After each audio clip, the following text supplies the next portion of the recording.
BJP চৰকাৰ বাংলাদেশী খেদুৱাৰ পক্ষত নহয়। বিজেপি চৰকাৰ হ'ল বাংলাদেশী ৰক্ষকৰ চৰকাৰ আৰু বিজেপিৰ চৰকাৰখন হ'ল বাংলাদেশী ইছ্যুটোক ডাঙৰ কৰি তাৰ পৰা মুনাফা লুটাৰ চৰকাৰ। এজন বিদেশী নাগৰিকক যদি পুছবেক কৰিব লাগে তেতিয়াহ'লে তেওঁক প্ৰথমতে ডিটাৰমাইন কৰিব লাগিব যে তেওঁক আইনৰ জৰিয়তে ডিটাৰমাইন কৰিব লাগিব যে তেওঁ বাংলাদেশী বিদেশী নাগৰিক হয়। এতিয়া যিবিলাকক পুছবেক কৰিছে ধৰি লৈ গৈছে এনেই ৰাস্তাৰ পৰা ধৰি নি ঠেলি জোৰকৈ আমাৰ BSF-এ বাংলাদেশত ভৰাই দিছে। বাংলাদেশত গৈ যেতিয়া চাইছে আমাৰচোন এইটো এওঁলোক বাংলাদেশী নাগৰিক নহয়, এইটো অসমৰ নাগৰিকত্বৰহে কাগজ আছে। তেতিয়া বাংলাদেশে আন্তঃৰাষ্ট্ৰীয় নিয়ম কানুন নাই জানো? মানুহ এটাক এনেই ঠেলি মাৰি দি থৈ আহিব পাৰিব নেকি? পুছবেক কৰিব পাৰিব নেকি? আন্তঃৰাষ্ট্ৰীয় নিয়ম কানুন আছে যে পুছবেক কৰিবলৈ হ'লেও সেই ৰাষ্ট্ৰখনক জনাব লাগিব আৰু ৰাষ্ট্ৰখনে মানি ল'ব লাগিব যে সেইকেইজন মানুহ তেওঁলোকৰ দেশৰ নাগৰিক।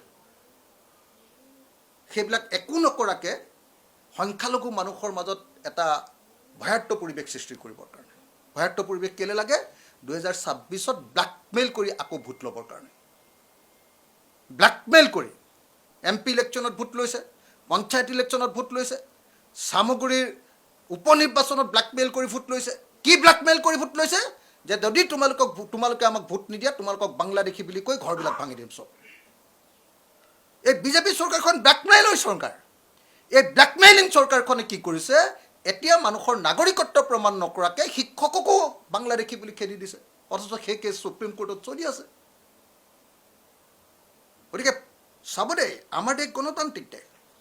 এই দেশত অকল কেৱল কাৰ্যপালিকা নাই, অকল মন্ত্ৰী বা মুখ্যমন্ত্ৰী নাই।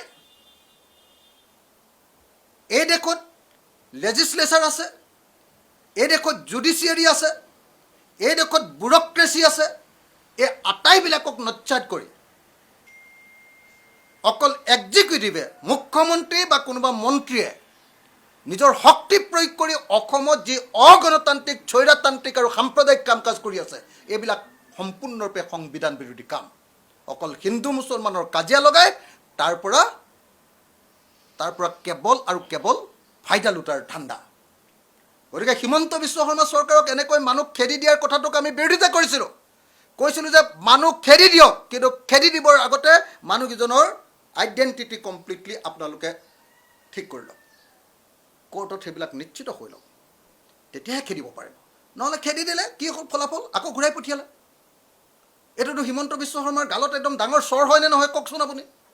বিদেশী বুলি কোনোবা মানুহক খেদি পঠালে, বিদেশৰ পৰা আকৌ ঘূৰাই পঠিয়ালে যে তোমালোকৰ নাগৰিকক আমাৰ দেশলৈ কেলৈ পঠিয়াই দিছা বুলি।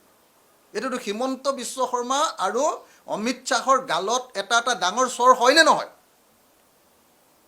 লাজ দায় কাৰণে তেওঁলোকে পদত্যাগ নকৰে, লাজ দায় কাৰণে তেওঁলোকে স্বীকাৰ নকৰে, লাজ দায় কাৰণে তেওঁলোকে বুজি নাপায়, লাজ দায় কাৰণে তেওঁলোকে তাৰ পাছতো এনেকুৱা ধৰণৰ 2 নম্বৰী কামবিলাক কৰি থাকে যে বাংলাদেশী বিতৰণ 71 চনৰ 25 মাৰ্চৰ পৰা অহা প্ৰত্যেকজন বাংলাদেশী, পাকিস্তানী, আফগানিস্তানী, যত যিমান ইংলেণ্ড, আমেৰিকাৰ পৰা অহা সকলো বিদেশী আমি খেদিব খোজোঁ। আমি খেদাৰ পক্ষত। কিন্তু খেদাৰ কাৰণে যদি সঁচাকৈ খেদিব লাগে তেতিয়াহ'লে ছিষ্টেম বনাই ল'ব লাগিব।